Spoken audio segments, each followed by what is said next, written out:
Hello tout le monde et bienvenue sur la chaîne. Alors oui, le corps ne matche pas avec le visage, vous comprendrez tout en fin de vidéo. Vous l'avez vu dans le titre de la vidéo, aujourd'hui j'ai décidé de m'intéresser aux nouveautés Huda Beauty. Je sais pas si vous suivez un petit peu, mais elle a beaucoup de nouveautés en ce moment.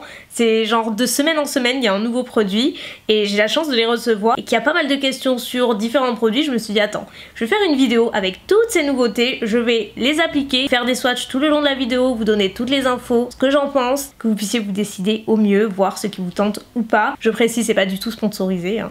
J'ai fait ça toute seule, mais c'est une nouvelle catégorie que j'aimerais bien instaurer un petit peu plus sur la chaîne, se concentrer sur une marque quand il y a plusieurs nouveautés comme ça.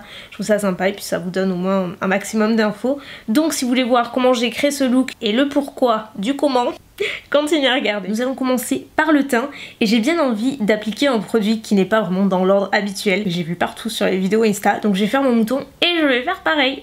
C'est un enlumineur liquide visage et corps qui est décliné en 3 teintes, mais moi j'ai gardé que 2 teintes. Donc côté packaging c'est magnifique, je vous en ai parlé vite fait en favori. Je vous ai dit que j'étais mitigée sur ce produit. Côté corps, je trouve que ça a du mal à s'appliquer et que ça fait quelques démarcations, que ça peut faire un peu too much. Vous avez été plusieurs à me dire en commentaire qu'il fallait essayer avec une lotion et apparemment c'est beaucoup mieux. Donc c'est ce que je vais essayer de faire. Néanmoins je vais en appliquer également sur tout le visage, oui. Mais je suis curieuse de voir ce que ça donne avec le fond de teint par dessus, si ça change quelque chose ou pas du tout. Sachant que par dessus je verrai ça avec le faux filter également. Je prends la teinte Luna. Bon, vous êtes prêtes? Là je vais vivre mon rêve, plonger dans des paillettes quoi. Ouh là là là là là là.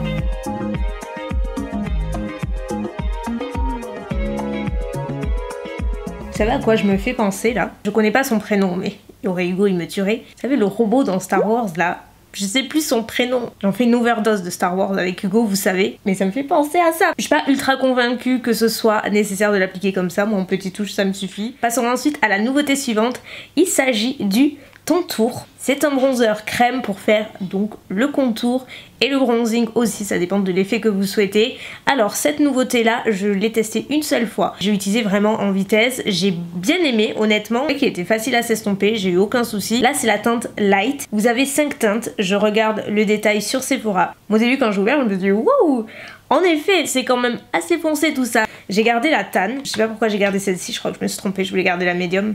C'est pas grave. Vous voyez la différence. Bon, la tan c'est vraiment l'avant-dernière. Donc c'est vendu au prix de 30 €. Longue tenue et résiste aussi bien à l'eau qu'à la transpiration. Donc ça c'est un point hyper important, surtout si on veut l'utiliser l'été. Moi par exemple, je suis pas très fan de tout ce qui est bronzer, blush, crème. Je vous l'ai déjà dit, j'en utilise pas au quotidien. En revanche, l'été c'est vraiment la seule saison où j'adore ce type de texture. Je me maquille très peu avec des fonds de teint, du coup j'aime bien travailler mon teint avec des textures crème et je trouve que c'est plus naturel, ça se fond mieux. Et quand on met pas de fond de teint, c'est top en fait. Donc clairement, ça c'est un produit que j'utiliserai je pense beaucoup cet été. Et vendu aussi le pinceau double embout, biseauté plus large, un petit peu plus dense, et de l'autre côté plus petit, toujours biseauté, un petit peu plus ferme, qui est lui vraiment orienté pour les petites zones, par exemple pour faire le contouring du nez ou alors pour faire un contour vraiment extrêmement marqué. Donc là je n'ai pas poudré mon fond de teint, j'ai juste le fond de teint l'anti-cerne, j'ai poudré seulement l'anti-cerne à ce niveau là, tout le reste n'est pas poudré et c'est comme ça qu'il vaut mieux faire. On prend un tout petit peu de produits. Ce que je vous conseille c'est d'enlever vraiment, vous voyez, de travailler en fait l'excédent sur la paume de la main et ensuite appliquer petit à petit. Vous voyez, en tapotant c'est mieux, surtout en enlevant l'excédent dessous. Alors la couleur, moi je la trouve très jolie. En général, je suis pas du style à vous conseiller d'acheter les pinceaux parce que bien souvent on a ce qu'il faut à la maison plus ou moins.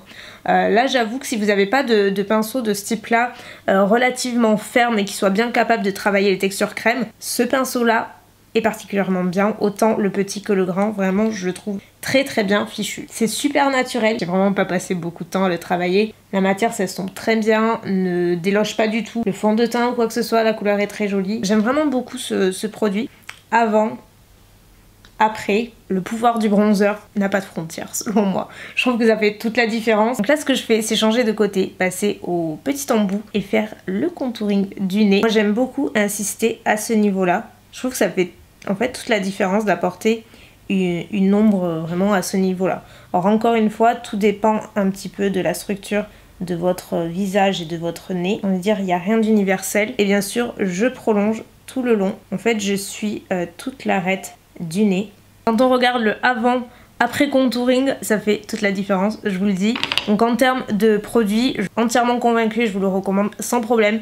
Même si vous n'êtes pas particulièrement à l'aise avec les textures crème ou vous avez un petit peu peur, on ne peut pas se louper. Je valide absolument le Tantour. Oui, oui. Je suis pas très fan du nom, mais je suis fan du produit. Donc là, ce que je vais faire, c'est terminer mon teint, poudrer, faire mes sourcils et passer ensuite aux yeux, puisque c'est là que nous attend notre prochaine nouveauté Huda Beauty, et c'est celle que vous attendez, je crois, beaucoup. Avec les 3 nouvelles palettes néon de la collection qui sont arrivées. C'est ce qui m'a un peu décidé à faire cette vidéo. D'ailleurs, je me suis dit, attends, il y a tellement de nouveautés Huda en ce moment, pourquoi pas toutes les combiner? Les palettes ressemblent à ceci. Elles sont vendues au prix de 30 € comme chaque petite palette Obsession. Le packaging est néon aussi, un petit peu métallisé, vitré dessous, très très joli. Donc la première, c'est la néon orange. On a un miroir comme d'hab et on a le fard à paupières au total. On a du mat et de l'irisé. Donc la deuxième, c'est la néon pink, super jolie. Donc là, cette fois-ci, on a 4 fards satinés. Le reste contiennent des fards mat. Et la toute dernière qui est la néon green et qui en fait ne contient pas tant de vert que ça. Enfin, je m'attendais à quelque chose d'un petit peu plus vibrant honnêtement sur cette palette, et il n'y a que 3 fards mat, tout le reste sont des fards irisés. Celle-ci, c'est vraiment celle que je préfère le moins, que je trouve finalement assez basique. Les couleurs pas hyper vibrantes et les couleurs satinées ne me parlent pas plus que ça. Dites-moi ce que vous en pensez en commentaire. Je m'attendais à ce que ce soit un petit peu plus néon, en tout cas que les couleurs soient plus vives, parce qu'en vrai j'ai vu plus pétant, on va dire. Donc sans plus tarder, c'est parti, on se rapproche et on allume les néons. Je vais commencer par appliquer la couleur orangée dans le creux de paupières, comme d'habitude, histoire d'avoir une couleur de transition. Oh my god. On a un fard qui est pigmenté, la couleur est très jolie.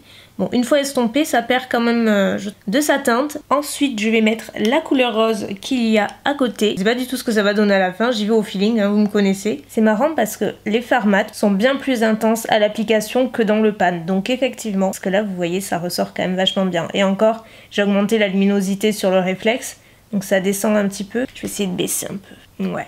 Là vous voyez un peu mieux. J'ai bien envie d'appliquer le violet dans le coin interne. Waouh!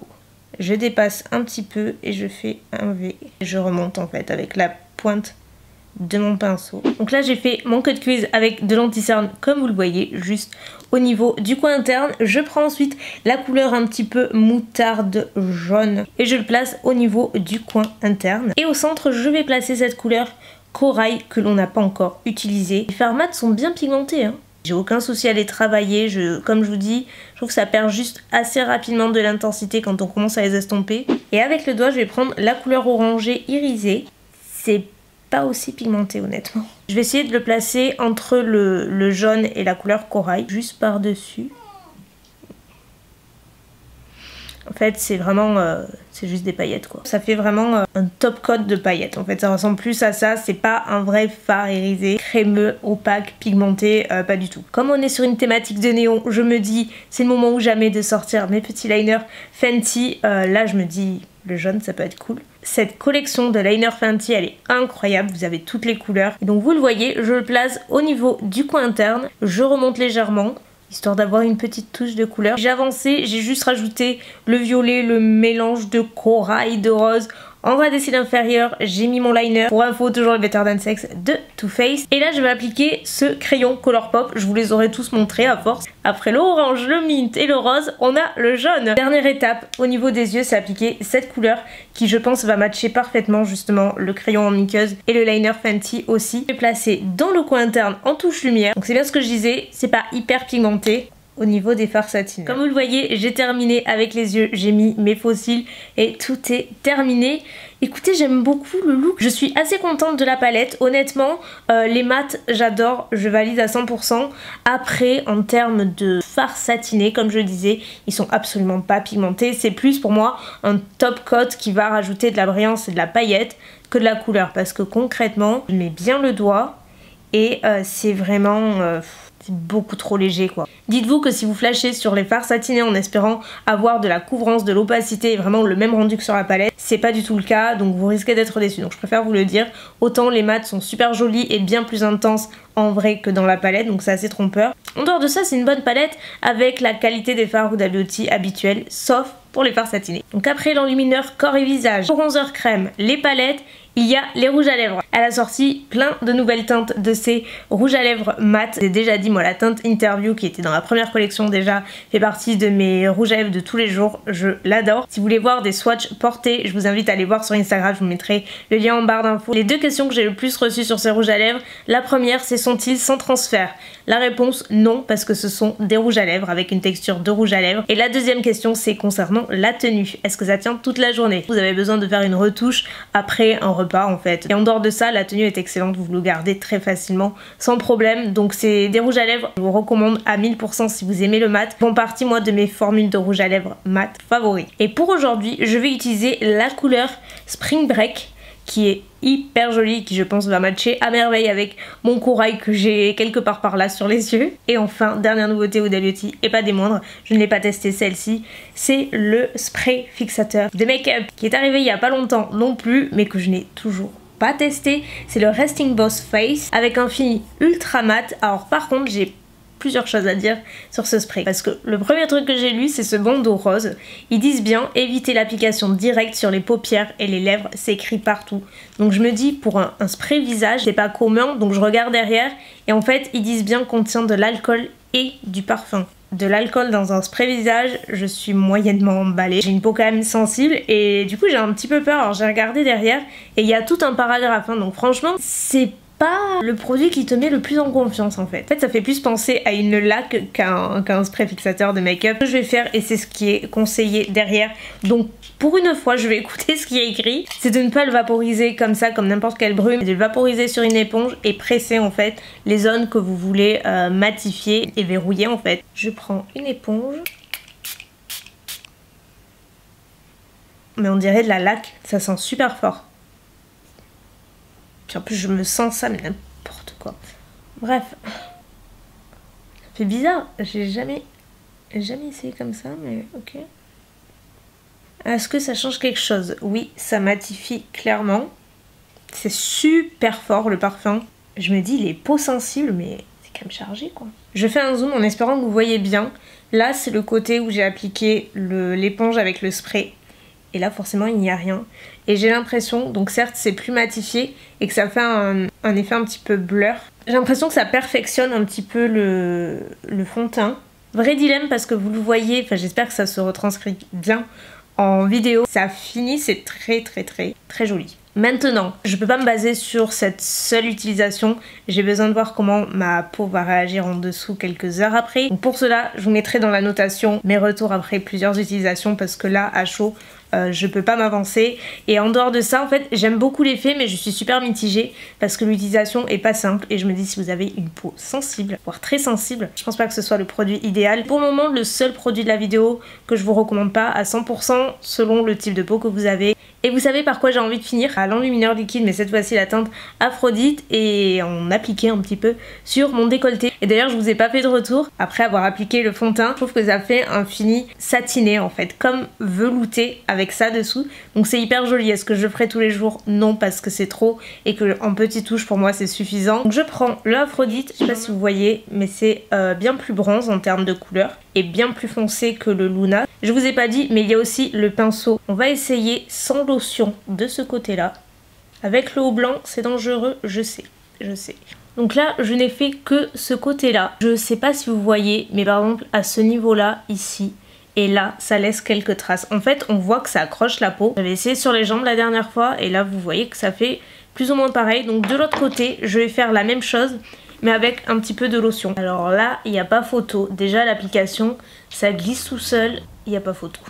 Je crois que la lotion est nécessaire. Est-ce que mon visage est plus clair que mon corps? Oui. Pourquoi? C'est très simple, je me suis un peu trop emballée sur le Aphrodite que j'ai mis partout. Ça matche plus vraiment, mais bref. On en est à la fin de la vidéo, c'est pas grave, c'était surtout pour tester, comparer avec ou sans lotion. Bref, je voudrais revenir 2-3 petites secondes sur ce produit, maintenant que j'ai un avis un petit peu plus affirmé, on va dire. Effectivement, mixé à une lotion, n'importe laquelle, moi j'avais pris une Victoria's Secret, mais c'est 1000 fois mieux. Ça n'accroche pas, ça ne colle pas. Après, j'aurais envie de vous dire aussi, il fait 55 ml et il coûte 48 €. Celui de Fenty qui est aussi très connu. Celui-ci, Le Body Lava, c'est exactement le même principe, sauf que celui-ci fait 90 ml, pas loin du double, et il coûte 3 ou 4 euros de plus. Vous voyez, l'effet est pas du tout le même. C'est plus un effet pailleté, lumineux, genre humidifié, alors que là c'est boom in your face quoi. Je me devais quand même de vous apporter cette précision au cas où vous hésiterez entre les deux. En tout cas je vais m'arrêter là ma team chouchou pour cette revue slash